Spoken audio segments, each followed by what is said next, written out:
Hello guys, welcome back to knowledge Cruzo official. तो ये है कक्षा 12वीं की हिस्ट्री इतिहास के असाइनमेंट के आंसर। सारे आंसर्स कवरेड है, तो आपको और कहीं दिक्कत नहीं होगी जाने के लिए। और सारे आंसर्स जो हैं सारे विषयों के वो हमारे चैनल में आ चुके हैं, हिंदी मीडियम, इंग्लिश मीडियम। और आप लोगों के लिए व्हाट्सएप ग्रुप बना दिया गया है जहाँ पे सारे अपडेट्स, लेटेस्ट अपडेट्स, सारी चीज़ें आएंगी। तो आपको कमेंट बॉक्स में भी देखने को मिल सकता है वो लिंक। और ज़्यादा देर न करते हुए चलिए प्रश्न 1 में चलते हैं, जहाँ पे पूछा गया मुगल कालीन भारत में कृषि और कृषकों की क्या स्थिति थी, लिखिए। तो जो मुगल काल में जो स्थिति थी उसको हमें इस प्रकार लिखना है कि मुगल काल में शासन व्यवस्था राजतंत्रात्मक थी।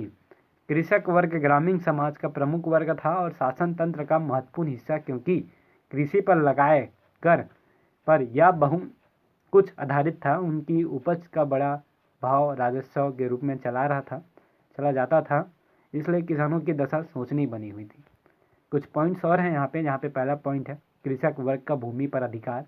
तो क्या अधिकार थे, क्या थे, सारी चीज़ें यहाँ पर लिखी हुई है। तो आपको पेन और कॉपी उठाना है और अच्छे राइटिंग में लिखना है ताकि आपको फुल मार्क्स मिल सके। और धीरे धीरे स्टॉप करके आप इसे लिखिएगा ताकि आपको लिखते बने और अच्छे से लिख सको। दूसरा पॉइंट है यहाँ पे कृषि वर्ग का एक स्थान दूसरे स्थान पर पलायन। तो ये एक पॉइंट है, उसके नीचे से समकालीन स्रोतों का पता चलता है। ये सारी चीज़ें आपको लिखनी है। चलते हैं तीसरे पॉइंट पर, जहाँ पे कृषक वर्ग का सामाजिक स्थिरीकरण। तो यहाँ पे आप देख सकते हो कृषक वर्ग की भूमि, संसाधन और रुतबे के आधार पर जमींदार, किसान, खेती है वर्ग, श्रमिक वर्ग, दास वर्ग, स्थायी निवासी तथा अस्थायी निवासी किसान आदि कई भेद थे। तो इस प्रकार इसके आंसर हैं, आप देख पा रहे हैं, सॉरी। तो प्रश्न 2 में चलते हैं, जहाँ पे प्रश्न 2 है मुगल काल में ग्रामीण समुदाय का स्वरूप क्या है, लिखिए। तो मुगल साम्राज्य में जो अपनी आय का एक बड़ा भाग कृषि उत्पादन से प्राप्त करता था, इसलिए राजस्व निर्धारित करने वाले, राजस्व की वसूली करने वाले एवं राजस्व का विवरण रखने वाले अधिकारी ग्रामीण समाज को नियंत्रण में रखने का पूरा प्रयास करते थे। वे चाहते थे कि किस खेतों की भी नियमित जुताई हो और राज्य को उपज से अपने हिस्से का कर समय पर मिल जाए। तो इस प्रकार जो पहला है ग्रामीणों का स्वरूप, तो यहाँ पे देख सकते हो प्रत्येक पंचायत का एक मुखिया होता है जिसे मुकदम अथवा मंडप कहा जाता था। ऐसा प्रतीत होता था कि गांव के ज्येष्ठ लोगों की इच्छा अनुसार गांव का मुखिया चुना जाना था, परंतु इसके लिए जमींदार की अनुमति लेना आवश्यक होता था। गांव का मुखिया तब तक अपने पद पर रह सकता था जब तक कि उसे गांव के ज्येष्ठ लोगों का समर्थन प्राप्त रहता था। तो इस प्रकार इसके आंसर हैं, यहाँ पे देख सकते हो आप। तो भारतीय ग्रामीण समाज में जाति तथा अन्य वर्गों में भेदभाव के आधार पर असमानता थी। यद्यपि किसी के लिए बहुत सी भूमि उपलब्ध होती थी, फिर भी कई जाति समूहों को अपनी जीविका के लिए अन्य व्यवसाय करने पड़ते थे। तो इस प्रकार वह निर्धन होते थे। गांव की जनसंख्या का बहुत बड़ा भाग इन निर्धन समूहों में शामिल था। तो उनके पास आजीविका के बहुत कम साधन थे तथा उनकी स्थिति आधुनिक भारत में निम्न वर्ग जैसी थी। तो यहाँ पे जो थर्ड क्वेश्चन है वहाँ पे देखने को मिल रहा है मुगल काल में जमींदार प्रथा का विस्तृत लेख लिखिए। तो मुगल काल में जो विस्तृत लेख थे वो सारी यहाँ पे दिखाई हुई है, जहाँ पे मध्यकाल की कृषि संरचना में जमींदार का जो स्थान था वह ग्रामीण समाज में उसकी श्रेष्ठता स्थापित करता था। मुगल काल में इस शब्द का प्रयोग सर्वप्रथम इलाके के प्रधान के लिए किया जाता था। अकबर के समय में यह पद किसी भी व्यक्ति के उत्पादन से सीधा हिस्सा ग्रहण करने के आनुवांशिक दांव के लिए जाना जाता था।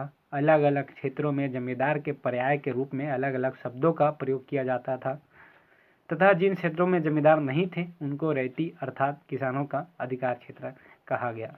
तो जमींदार के समाज में भूमिका जो थी यहाँ पे लिखी हुई है, क्या भूमिकाएं थी। तो वास्तव में जमींदार का तात्पर्य भूमि उत्पादन को उस प्रक्रिया से ताल्लुक रखता है जो दावा भू राजस्व की मांग के साथ साथ चलता है। यह दावा आनुवंशिक तथा विभाज्य था। निजी संपत्ति अथवा किसी भी वस्तु की भांति इसे बेचा या खरीदा जा सकता था। जमींदार के उत्तराधिकारी इससे प्राप्त वित्तीय लाभों का बंटवारा कर सकते थे और विरासत में रूप में प्राप्त अधिकारों को ग्रहण कर सकते थे। शासकीय वर्गों ने जमींदार को अधिकारों का जन्म नहीं दिया, बल्कि वे उनसे पहले ही कायम थे। हालांकि राजा को किसी गांव में जमींदार रखने तथा हटाने का पूर्ण अधिकार था, किंतु ऐसा वे विशेष परिस्थितियों में ही करते थे। यहाँ पे अधिकांश जब जमींदार होते थे उनके बारे में लिखा हुआ है, तो आप इसे स्टॉप करके अच्छे राइटिंग में लिखिएगा। और होप करता हूँ जो वीडियो है उसमें आपको आंसर लिखने में मज़ा आएगा, क्योंकि सारे आंसर एकदम पॉइंट टू पॉइंट आंसर है, तो उससे लिखने में इंप्रेशन सबको पड़ता है।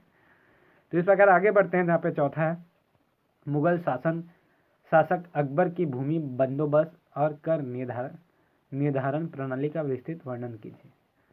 तो मुगल के समय में भू राजस्व उत्पादन का हिस्सा होता था, या भूमि पर कर नहीं वरन उत्पादन और उपज पर कर होता था। आयन ए अकबरी के अनुसार भू राजस्व राजा द्वारा दिए जाने वाले संरक्षण और न्याय व्यवस्था के बदले लिए जाने वाला संप्रभा शुल्क था। भू राजस्व निर्धारण की प्रमुख प्रणालियां निम्नलिखित हैं। पहला है गल्ला बख्शी प्रणाली, जैसे कि आप यहाँ पे देख पा रहे हैं, थोड़ी नीचे हो गई है। तो गल्ला बख्शी प्रणाली जहाँ पे होने वाला है, इसे कुछ क्षेत्रों में भावोली और बटाई भी कहते थे।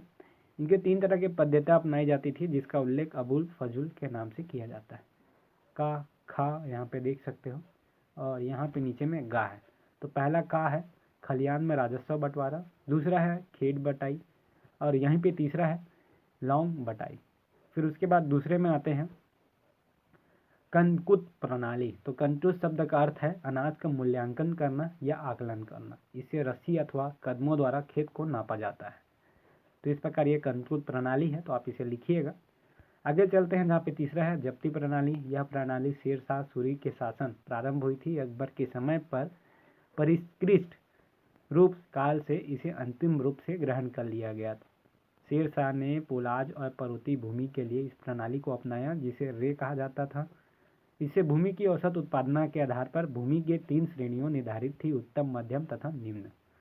अब फोर्थ है नस्कद प्रणाली। तो यहाँ पे इसकी प्रणाली जो है, यह जब्ती प्रथा में बहुत लाभदायक सिद्ध हुई है, क्योंकि जब्ती प्रथा में प्रत्येक वर्ष माप किया जाता था। अतः प्रशासक और राजस्वदाता दोनों ही इसके मुक्ति चाहते थे। ऐसे में नस्क प्रणाली के जब्ती व्यवस्था में लागू होने से वार्षिक भूमि मापन की जगह पुराने आंकड़ों को कुछ फेरबदल के साथ अपना लिया जाता था। तो इस प्रकार इसके आंसर्स हैं, आप यहाँ पे लिखिएगा स्टॉप करके। तो आगे चलते हैं, जहाँ पे आप देख सकते हैं ये जो फोर्थ था नस्क प्रणाली, ये यहाँ पे लास्ट है। तो यहाँ पे आप देख सकते हो लास्ट जो लाइन है, इजारा व्यवस्था भी इस युग की राजस्व व्यवस्था की विशेषता थी। इनमें कभी कभी गाँव को ठेके पर दे दिया जाता था, परंतु मुगल काल में यह व्यवस्था अपवाद स्वरूप ही अपनाई गई। तो इस प्रकार जो सारे आंसर्स है वो कवर होते हैं। होप करता हूँ जो वीडियो है वो आपको पसंद आई होगी। पसंद आई तो चैनल सब्सक्राइब करके बेल आइकन प्रेस करके शेयर जरूर करिएगा। तो आज के लिए सिर्फ इतना ही।